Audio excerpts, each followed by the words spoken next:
नवदा भक्ति में एक भक्ति का नाम है सख्य भक्ति। और सख्य भक्ति पर अधिकार हमारा नहीं होता। हम बाकी की सारी भक्ति ठाकुर जी की कर सकते हैं, पर सख्य भक्ति हम तभी कर सकते हैं जब ठाकुर जी हमसे रीझे हुए हों। भाई सखा आप किसी को तभी बना सकते हो जब सामने वाला आपसे रीझा हुआ हो। बिना उसकी अनुमति के आप उसको सखा नहीं बना सकते।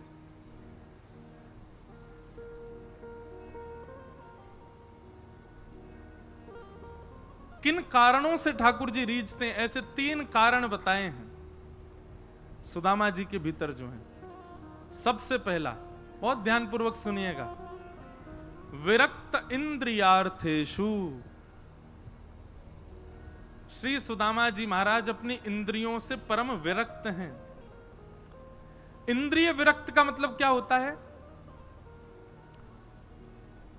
जो अपनी इंद्रियों की इच्छा पूरी ना करे उसको इंद्रिय विरक्त कहते हैं। जीव की इच्छा हो रही है, मुझे कचौड़ी खानी है, तुरंत आप गए बाइक उठा के और कचौड़ी खा ली, तो आप आसक्त इंद्रिय हो, ठाकुर जी के सखा नहीं बन पाओगे। नेत्रों की इच्छा हो रही है, उसको देखना है, तुरंत देखने पहुंच गए, तो आप आसक्त इंद्रिय हो, आप ठाकुर जी की प्राप्ति नहीं कर पाओगे। आपकी सर्वांगीण तन में कोई भी इंद्रिय इच्छा प्रकट करती हो और आप लग जाते हो उसको पूरा करने में, तो आप आसक्त इंद्रिय हो। विरक्त इंद्रिय कैसा होता है? कैसी भी इच्छा प्रकट हो रही है, लेकिन उस इच्छा को जो दबा दे, उस इच्छा पर अमल करके अपनी इंद्रियों को इच्छा पूरी ना करने देवे, वो विरक्त इंद्रिय भगवान को प्रिय है। भगवान उसको भक्त नहीं बनाते, सखा बना लेते हैं अपना। अच्छा, इसके पीछे कारण क्या है? विरक्त इंद्रिय ठाकुर जी को प्रिय क्यों? भगवान कहते हैं भैया सखा बन जाएगा तो मेरे संग रहेगो, और मैं तो पूरी दुनिया में जाऊं, भक्त जो पवावे सो पाऊं, कभी अपनी रसना को भावना रखूं। भक्त जो दे देगो मेरे काज स्वीकार है। और कर्मा बाई है, वो बिना नहाए धोए खिचड़ी बनावे, और कहां तक कहें महाराज, दांतुन करती वही खिचड़ी बनावे। और कभी कभी खिचड़ी लग ना जाए तो दांतुन के पिछले भाव से ही चला दे, और ठाकुर जी वाकू पावे के लिए मंदिर से दौड़ के आवे। हमारे अंदर दोष आएगा अगर हम आसक्त इंद्रिय होंगे। तो ठाकुर जी तो संग लेके जाए, चल भैया एक सखी बुला रही वाके यहां खावे चलेंगे। ठाकुर जी तो पामेंगे प्रेम से हमको, अरे राम राम दांतुन ते चलाइया ने, हम ना खा रहे। आसक्त इंद्रिय। और कहीं हमने दोष देखा, ठाकुर जी कहेंगे ये तो सखा बनने लायक है ही नहीं, दोष देखता है। इसलिए विरक्त इंद्रिय। ठाकुर जी के सखा बनना है तो पहले इंद्रियों पर विजय करो।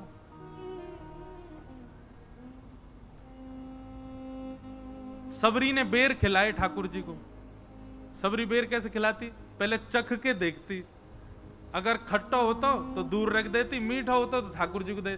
ठाकुर जी बिना संकोच, बिना विचार किए तुरंत पा लेते।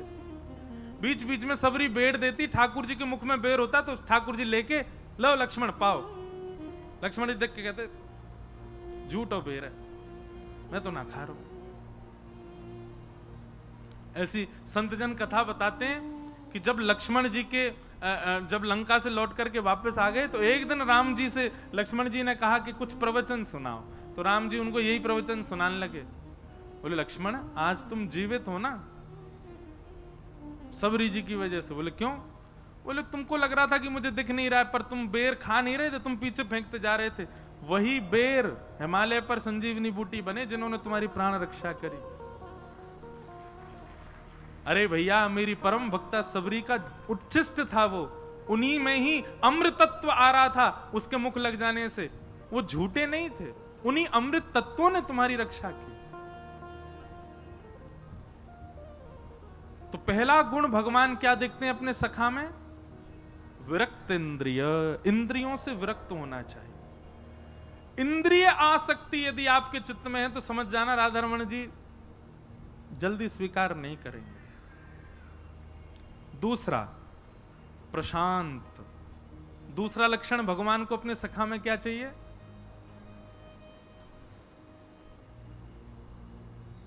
क्या चाहिए? प्रशांत। अभी स्थिति क्या है? हम बोलते रहते हैं, ठाकुर जी प्रशांत रहते हैं, चुपचाप सुनते रहेंगे यूं ही बैठे बैठे। कछु सुना दो, भजन सुनाओ, कीर्तन सुनाओ, कछु उल्टो सीधो सुना दो, बढ़िया सुना दो, बुरो सुना दो, कभी नाराज है जाओ, प्रसन्न है जाओ, ठाकुर जी यूं ही बैठे रहेंगे। लेकिन भगवान को सखा कैसा चाहिए? बोले जो अपनी नहीं सुनावे, मेरी सुने। क्षमा करना, ये 3 घंटा 4 घंटा कथा होती, आप सब प्रशांत हो जाते हो, आप सब बोलते नहीं हो, सुनते हो। जैसे 4 घंटे आप कथा में रहते हो, ऐसे जीवन में रहने लग गए तो ठाकुर जी आपको सखा बना लेंगे। ये बात सत्य है। कम बोलो। 2 चीजों से आयु घटती है हमारी, एक तो बहुत खाने से और एक बहुत बोलने से। इन दोनों पर थोड़ा बेग लगाओ, बोला भी कम करो, खाया भी कम करो। और अब एक नियम बना लो भैया, इतना समय निकल गए हो, इतने बड़े बूढ़े रहते जा रहे हो सबरे, अब एक नियम बना लो, जब बोलो सो हरि चर्चा, जब बोलो सो तो वो वही बोलो जो ठाकुर जी से संबंधी हो, उसके अतिरिक्त कुछ नहीं।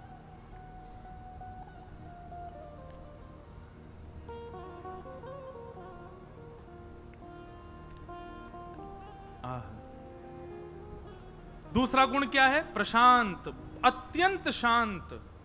कम बोलने वाला व्यक्ति भगवान को अपना सखा लगता है। और तीसरा है जितेंद्रिय। अब यहां विरक्त इंद्रिय और जितेंद्रिय लगभग एक से लगते हैं, पर नहीं, जितेंद्रिय की एक अद्भुत व्याख्या हमारे संतजन करते हैं। जितेंद्रिय का अर्थ क्या है? बोले अपनी इंद्रियों को केवल वह वस्तु प्रदान करे जो ठाकुर जी को अर्पित हो चुकी है, उसके अतिरिक्त कुछ भी नहीं।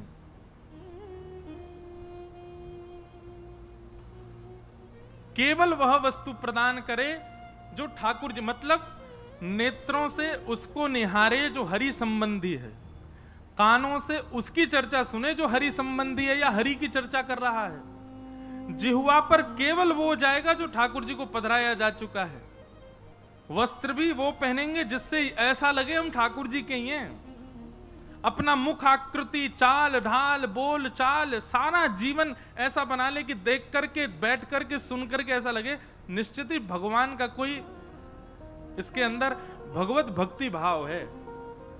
प्रत्येक इंद्रिय को केवल भगवत संबंधी वस्तु प्रदान करे, भगवत संबंध के अलावा और कुछ भी सेवन ना करे, वो जितेंद्रिय।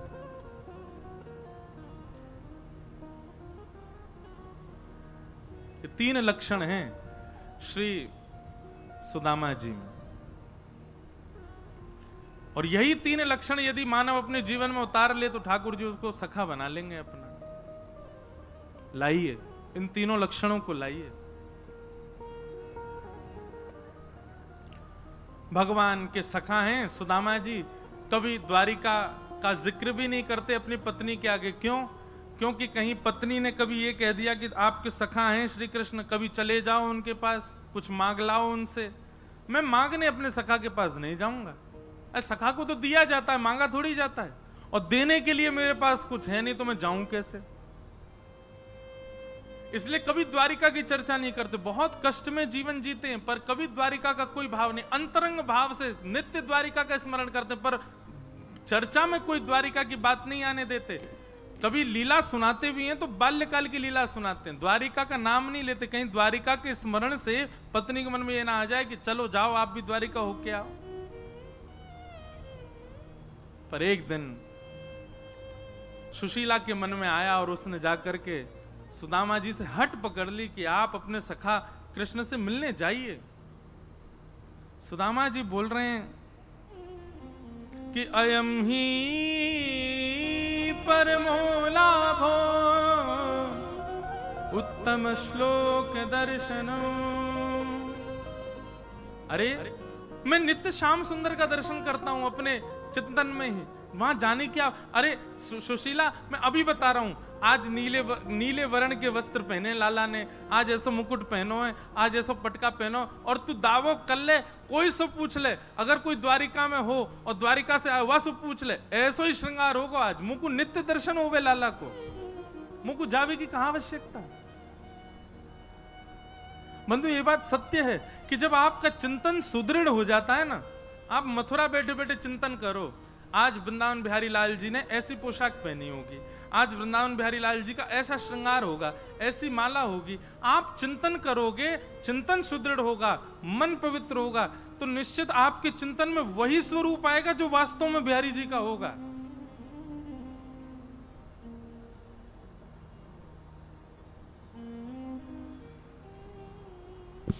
चिंतन में ये सामर्थ्य है।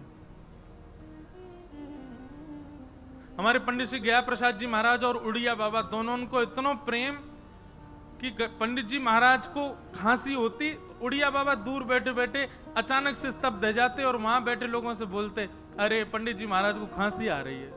इतनी दूर से उनको पता चल जाता था।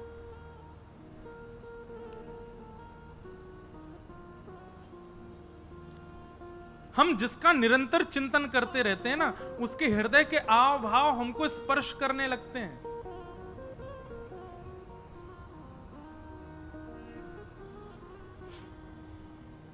लेकिन पत्नी के बार बार कहने पर सुदामा जी महाराज गए। चलते चलते 7 दिन बीत गए, पर रास्ता भटक गए। दूर नगरी, बड़ी दूर नगरी, दूर नगरी, बड़ी दूर नगरी। कैसे आऊं रे नंद लाला, कैसे आऊं मैं नंद लाला, कैसे आऊं मदन गोपाला, कैसे आऊं मदन गोपाला। तेरे गोकुल नगरी, बड़ी दूर नगरी, दूर नगरी, बड़ी दूर नगरी, दूर नगरी, बड़ी दूर नगरी। ओ रात को आऊं तो कान्हा डर मुहे लागे, रात को आऊं तो कान्हा डर मुहे लागे। दिन को आऊं तो देखे सारी नगरी, बड़ी दूर नगरी। हाँ, दिन को आऊं तो देखे सारी नगरी, बड़ी दूर नगरी। दूर नगरी, बड़ी दूर नगरी, दूर नगरी, बड़ी दूर नगरी। ओ मेरा कहे प्रभु गिरधर नागर, मेरा कहे प्रभु गिरधर नागर, मेरा कहे प्रभु गिरधर नागर, मेरा कहे प्रभु गिरधर नागर। तुमरे दरस बिन मैं तो हो गई बाबरी, बड़ी दूर नगरी।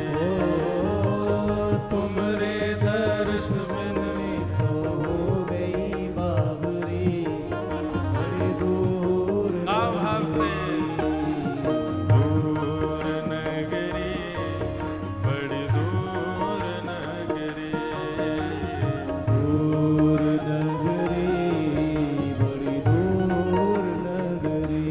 ओ कैसे आऊं रे नंद लाला, कैसे आऊं रे नंद लाला, कैसे आऊं मदन गोपाला, कैसे आऊं मदन गोपाला। तेरे गोकुल नगरी, बड़ी दूर नगरी, दूर नगरी, बड़ी दूर नगरी, दूर नगरी, बड़ी दूर नगरी। दूर नगरी, बड़ी दूर नगरी।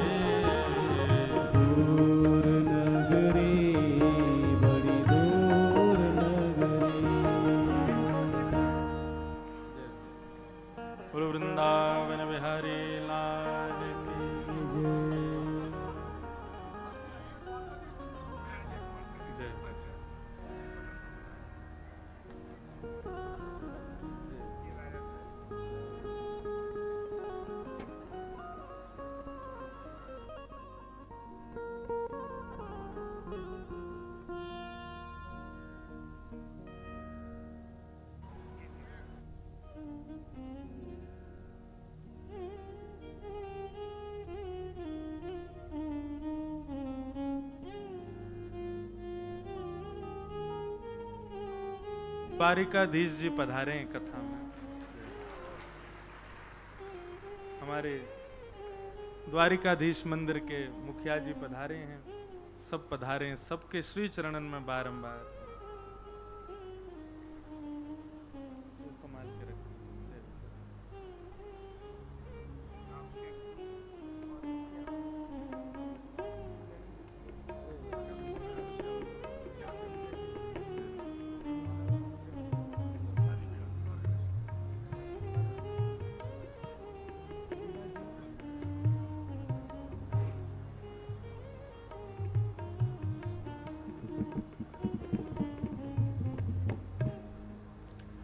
बोलो वृंदावन बिहारी लाल की जय, द्वारिकाधीश की जय।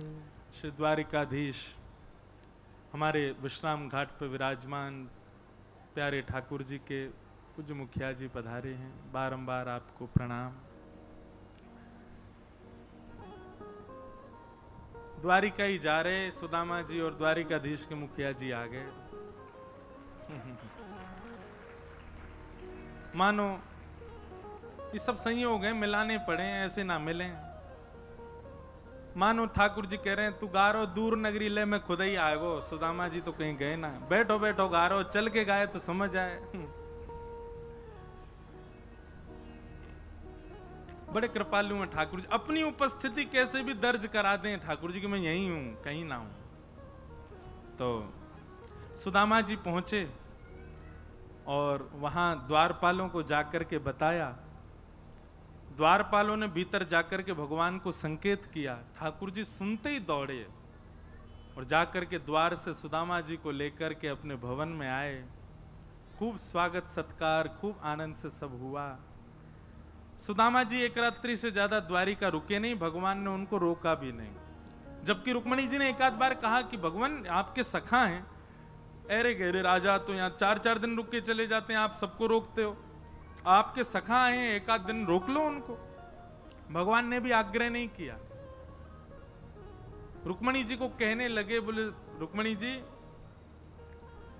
सुदामा जी यहाँ पैदल चल करके आए हैं और ये जब से अपने घर से आए हैं तब से हमारी भाभी सुशीला व्रत कर रही है, अन्न जल त्याग करके दीपक जला के बैठी है कि मेरे पतिदेव सही सलामत वापस आ जाएं। और आप कह रही हो उनको 3-4 दिन और रोक लूं मैं, कब तक बेचारी वो प्रतीक्षा करेंगी।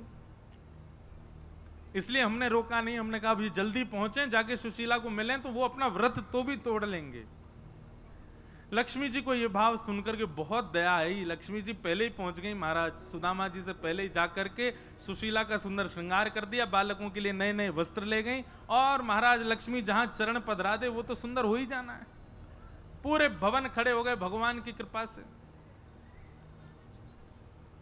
और सुदामा जी जब आए तो सुदामा मंदिर देख डरे, यहां तो हती मेरी छोटी सी झोपड़िया, कंचन महल खड़े। सुदामा जी देख करके घबरा गए, पत्नी को बोले अब देवी आप ही रहो महल में। एक बात हम कहा करते हैं भैया, 2 काम कभी भी बहुत व्यवस्था करके आप कभी नहीं कर पाओगे। बहुत व्यवस्थाएं करके 2 काम नहीं हो सकते। पहला अध्ययन, पढ़ाई।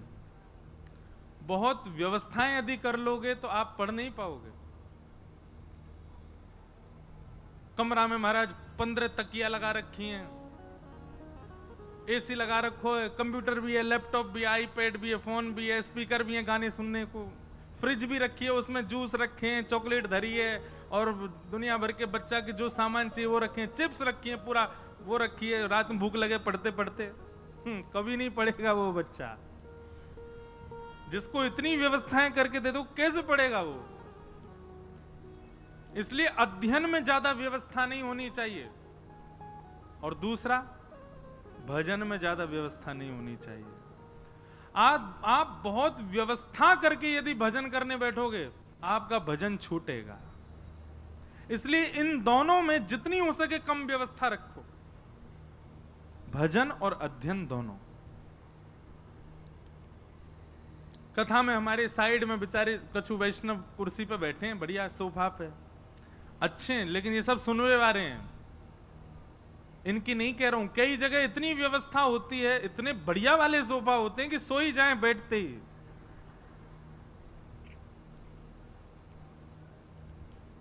लेकिन ये सब सो नहीं रहे, आप लोग बुरा नहीं मानना, आप सब तो सुन रहे हो कथा, पर आप तो मुझे देखो ये सब रे सामने देखें तो मैं 2 दिन तो ये कंफ्यूज में देख कौन है रहे, तब मुझे पता चलिए वो हो 2 डिजिटल व्यास और बैठे हैं दोनों तरफ, ये उनको देखें।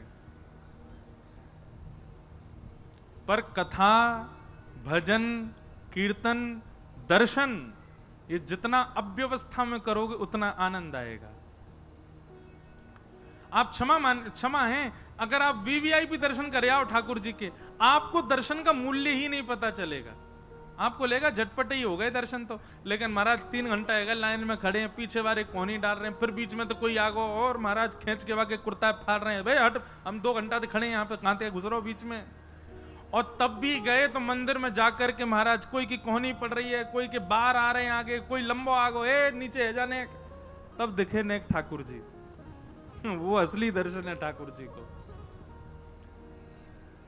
भजन में बैठे हैं, दुनिया भर के काम आ रहे हैं, कभी कोई काम, कभी कोई काम, कभी कोई काम, और वाह कामन के बीच में भी आपको भजन छूटे नहीं, तब भजन है। एकांत में चले गए सबंते दूरदार, यहां कोई डिस्टर्ब नहीं करे भजन, तो नींद आ जाएगी आप पे। व्यवस्थित होके कोई सोचे गद्दी लगाओ, मसनद लगाओ, 2 फिर जाप करूंगा मैं, कभी नहीं होगा। एक आसन पर बैठ के ही भजन होगा। आप लोग जैसे बैठ के कथा सुनते हो, ऐसे बैठ के मैं कथा करने लगूं, कभी यूं तो कितना विचित्र लगे, कभी पाम लटका के माइक टेढ़ो सो करके बोलने लगूं, कथा में सुख ही नहीं मिलेगा। एक आसन पर बैठे हैं, अब व्यवस्था है तो अब व्यवस्था नहीं, पर शरीर तो अव्यवस्थित है ना, खून रुक जावे भैया पामन को, सुन्न पड़ जाए पाम, लेकिन कथा तो कह रहे हैं। अब व्यवस्थित होके ही भजन होता है, अब व्यवस्थित होके ही अध्ययन होता है। सुदामा जी बोले देवी आप रहो महलों में, हम तो जा रहे हैं कुटिया में ही भजन करेंगे, यहां भजन नहीं होगा, इतनी व्यवस्था में कैसे भजन। सोई ठाकुर जी प्रकट है, प्रकट होके बोले यदि व्यवस्था मोको अर्पित की गई है, मेरे चरणन से निकली भई व्यवस्था यदि आपके जीवन में आ रही है, मेरी व्यवस्था अपने लिए नहीं मेरे लिए व्यवस्था है, तो वह व्यवस्था में रह के भजन क्यों जा सके। सुदामा जी घर बनायो अपने लिए, गाड़ी लाए अपने लिए, कमरा बनाए अपने लिए, बिस्तर लगायो अपने लिए, सारे काम अपने लिए, तो ये आपकी व्यवस्था है। पर घर बनायो कौन, हमारे गोपाल जी विराजेंगे, अपने कमरा को बाद में। अब देखो लोग इंटीरियर बनवा में अपने कमरान के सुंदर सुंदर, हमारे भैया हैं कि वो सुंदर इंटीरियर बना में, इनसे पूछ लियो कभी भी घर के लोगों ने ऐसी कही हो, सबसे पहले मंदिर को इंटीरियर, मंदिर नहीं ठाकुर जी को बढ़िया बड़ा मंदिर होना चाहिए, हमेशा मंदिर छोटे समय छोटी जगह पर रहेगा, ये सीमित स्थान, बड़े बड़े ये मास्टर बेडरूम जे, ये बेडरूम जे, वो बेडरूम, ठाकुर जी कहां नीचे बैठे हैं इतने से में। मास्टर बेडरूम के समान ठाकुर जी को स्थान रखो, वाह को बढ़िया। अब क्या हो गया, घर ठाकुर जी का हो गया, गाड़ी ठाकुर जी की है, कि सबरी व्यवस्था ठाकुर जी को दे करके फिर आप स्वीकार करो, सब प्रसाद है, उसमें भजन बन जाएगा। पर सब व्यवस्था अपने लिए, वहां में ठाकुर जी बैठा रखे हैं, बस काम नहीं चलेगा।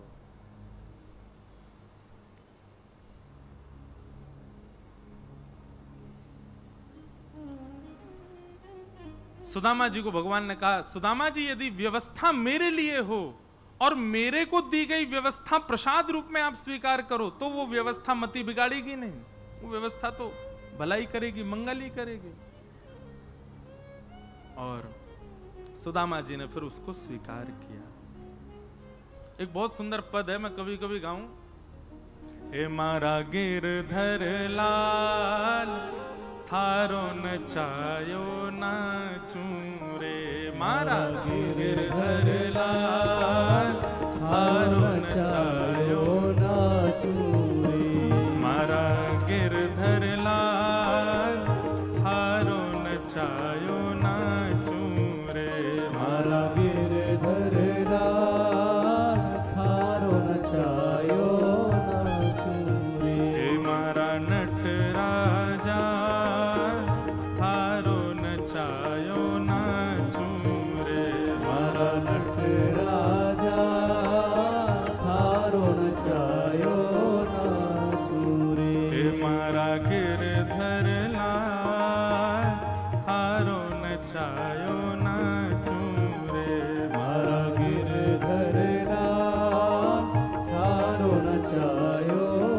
मारा कितने सुंदर है।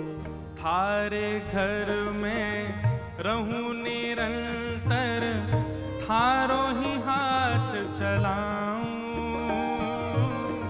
थारे घर में रहूं निरंतर, थारी हाथ चलाऊं। और जारागा, हाँ जारंगारा कपड़ा पहने, जारंगारा कपड़ा पहने, हो वैसो ही स्वांग बनाऊं बनाऊं। मारा गिरधर लाल थारो नचायो नाचूं रे। मारा गिरधर लाल थारो नचायो नाचूं रे। मारा गिरधर लाल थारो नचायो नाचूं रे। मारा गिरधर लाल थारो नचायो अब नाचूं रे। कितना समर्पण है। जो तू तन के रोग लगावे, ओढ़ सिरस सो जाऊं। जो तू तन के रोग लगावे, ओढ़ सिरस सो जाऊं। हाँ, जो तू तन के रोग लगावे, ओढ़ सिरस सो जाऊं। जो तू तन के रोग लगावे, ओढ़ सिरस सो जाऊं। हे जो तू काल रूप बने आवे, जो तू काल रूप मतलब मेरी मृत्यु बन के आ जाओ। आवे, जो तू काल रूप बन आवे, जो तू काल रूप बन आवे, तो लपक गोद में आऊं मैं आऊं। मारा गिरधर लाल थारो नचायो नाचूं रे। मारा गिरधर लाल थारो नचायो नाचूं रे। हे मारा नटराजा थारो नचायो नाचूं रे। मारा नटराजा थारो नचायो नाचूं और रे। उल्टो सुलटो जो कछु कर ले, मंगल रूप लखाऊं। उल्टो सुलटो आप चाहे जो करो मेरे साथ, मेरे लिए आप मंगल रूप ही रहोगे। बना, हाँ, उल्टो सुलटो जो कछु कर ले, मंगल रूप बनाऊं। उल्टो सुलटो जो कछु कर ले, मंगल रूप बनाऊं। हाँ, थारी मन चाही मैं प्यारे, थारी मन चाही में प्यारे, ओ थारी मन चाही मैं प्यारे। थारी मन चाही में प्यारे, मैं अपनी चाह मिलाऊं मिलाऊं। मारा गिरधर लाल थारो नचायो नाचूं रे। मारा गिरधर लाल थारो नचायो नाचूं रे। ओ मारा नटराजा थारो नचायो नाचूं रे। मारा नटराजा थारो नचायो नाचूं रे। ओ मारा गिरधर लाल थारो नचायो नाचूं रे। गिरधर लाल थारो नचायो नाचूं रे। ओ मारा गिरधर लाल थारो नचायो नाचूं रे। मारा गिरधर लाल थारो नचायो एक पंक्ति और बहुत सुंदर है, बहुत सुंदर पंक्ति। घर का प्राणी कहा न माने, मन मन खुशी मनाऊं। घर का प्राणी कहा न माने,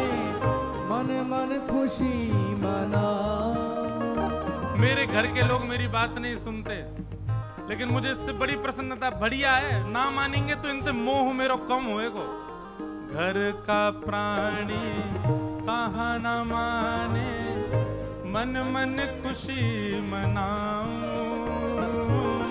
घर का प्राणी कहाँ न माने, मन मन खुशी मनाऊं। हे थारे इन मंगल विधान में, थारे इन मंगल विधान में, ओ थारे इन मंगल विधान में, थारे इन मंगल विधान में, मैं काहे टांग अड़ाऊं अड़ाऊं मारा गिरधर लाल, थारो नचायो नाचूं रे मारा गिरधर लाल, थारो नचायो नाचूं रे। ओ थारे इन मंगल विधान में काहे टांग अड़ाऊं। थारे इन मंगल विधान में मैं क्यों टांग अड़ाऊं। ओ मारा गिरधर लाल, थारो नचायो नाचूं रे मारा। गिरधर लाल, थारो नचायो भुजा उठा के करताल बजा के गाओ। मारा नट राजा, थारो नचायो नाचूं रे। नट राजा, थारो नचायो नाचूं हमारे रे। आजकल के बालकन के अति प्रिय बी पराग जी आए हैं भैया, खूब खूब स्वागत है आप। और जे आप सब लोगन को निमंत्रण देवे आए हैं, इनके यहाँ कथा है वारी है 7 अक्टूबर से, तो बोले महाराज जी मैं सबरे मथुरा वासियों को निमंत्रण देवे आ रहा हूँ कि सब हमें चंडीगढ़ वहीं पर कथा सुनवे। मैंने कहा भैया खुद आके दे जाओ। श्री जी ने ऐसे पकड़ रखे हैं महाराज, आनंद है रो खूब।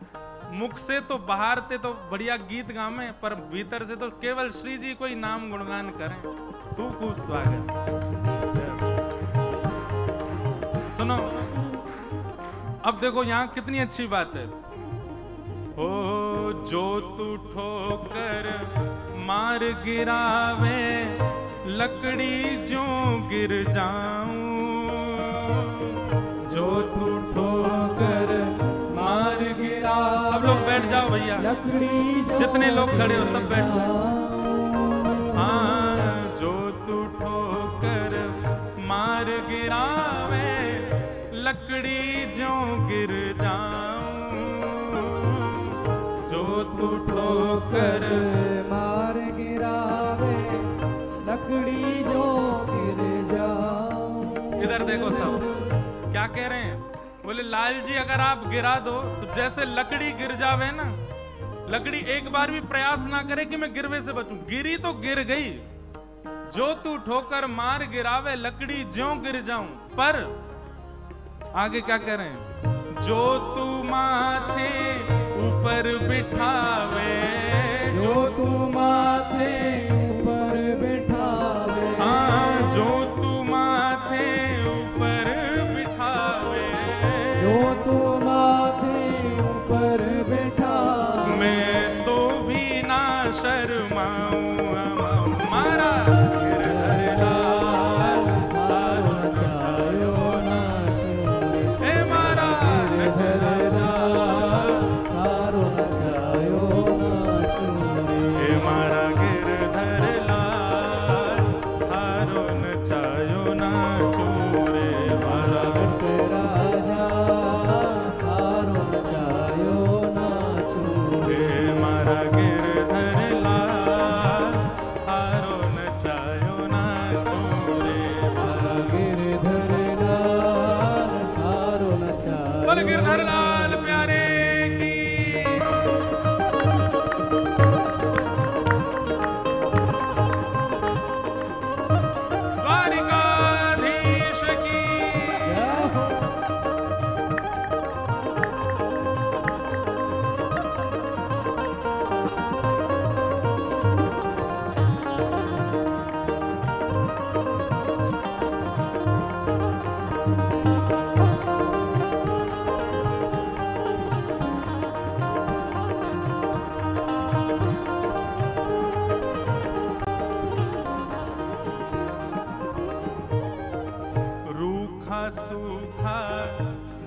कछु देवे थारे भोग लगाऊं। रूखा सूखा जो कछु देवे थारो ही भोग लगाऊं। रूखा सूखा जो कछु देवे थारे ही भोग लगाऊं। रूखा सूखा जो कछु देवे थारो ही भोग लगाऊं। कह रहे हैं रूखो सूखो मिल जाए तो वो भी स्वीकार है, लेकिन खीर परुस या छाछ राबड़ी, खीर परुस या छाछ राबड़ी, खीर परुस या छाछ राबड़ी, खीर परस या छाछ राबड़ी। तो मैं दौड़ प्रेम सो पाऊं, हाँ पाऊं मारा गिरधरला थारो नचायो नाचूं रे। मारा गिरधरला थारो नचायो नाचूं रे। हे मारा नट राजा थारो नचायो नाचूं रे। मारा नट राजा थारो नचायो नाचूं रे। हे मारा गिरधरला थारो नचायो नाचूं रे। मारा गिरधर लाल थारो नचायो नाचूं रे। बोल वृंदावन बिहारी लाल की। तो ऐसे भैया श्री सुदामा जी के ऊपर भगवान ने अनुग्रह किया और अनुग्रह करके सब प्रदान किया। अब सब लोग यहाँ को देखो, कथा सुनो, कल से दुनिया देख ली हो, आज मुंह को ही देख लो।